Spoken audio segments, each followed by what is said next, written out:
PSG এর jersey গায়ে একসময় ইউরোপের অন্যতম সেরা আক্রমণভাগ গড়ে তুলেছিলেন ব্রাজিলিয়ান তারকা নেইমার জুনিয়র এবং ফরাসি সেন্সেশন কিলিয়ান এমবাপ্পে। মাঠের বাইরেও তাদের বন্ধুত্ব ছিল চোখে পড়ার মতো। তবে সময়ের সাথে সাথে সেই সম্পর্কে আসে তিক্ততা। সম্প্রতি এই দুই তারকার মধ্যেকার অবনতিশীল সম্পর্ক নিয়ে কথা বলেছেন তাদের প্রাক্তন সতীর্থ ও ব্রাজিলের অভিজ্ঞ ডিফেন্ডার থিয়াগো সিলভা। পিএসজি এর সাবেক অধিনায়ক সিলভা, যিনি বর্তমানে ব্রাজিলিয়ান ক্লাব ফ্লুমিনেন্সে খেলছেন, এক সাক্ষাৎকারে জানিয়েছেন যে নেইমার ও এমবাপ্পের বন্ধুত্ব এমন করুণভাবে শেষ হওয়ায় তিনি গভীরভাবে ব্যথিত।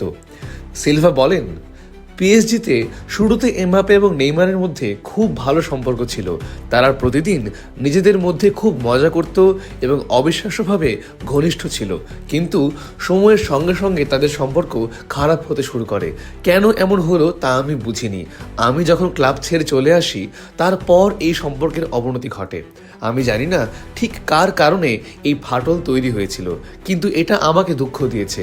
ওরা দুজনই দারুণ মানুষ। এমনভাবে শেষ হওয়াটা হতাশাজনক।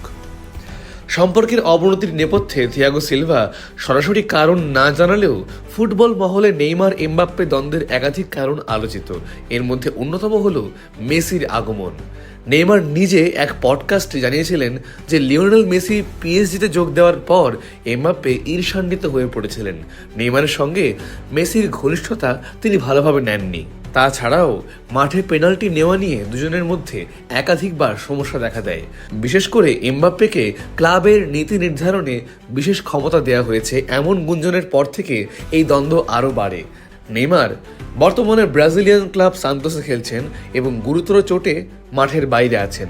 অন্যদিকে কিলিয়ান এমবাপ্পে সম্প্রতি রিয়াল মাদ্রিদে যোগ দিয়ে নতুন অধ্যায় শুরু করেছেন। এই দুই তারকার বিচ্ছেদ সত্ত্বেও ফুটবল প্রেমীদের মনে তাদের এক সময়ের রসায়ন ও মাঠের বাইরে তাদের সম্পর্কের ভাঙন এখনও আলোচনার বিষয়। থিয়াগো সিলভার মন্তব্য সেই পুরনো ক্ষতকেই যেন উস্কে দিল আবারও।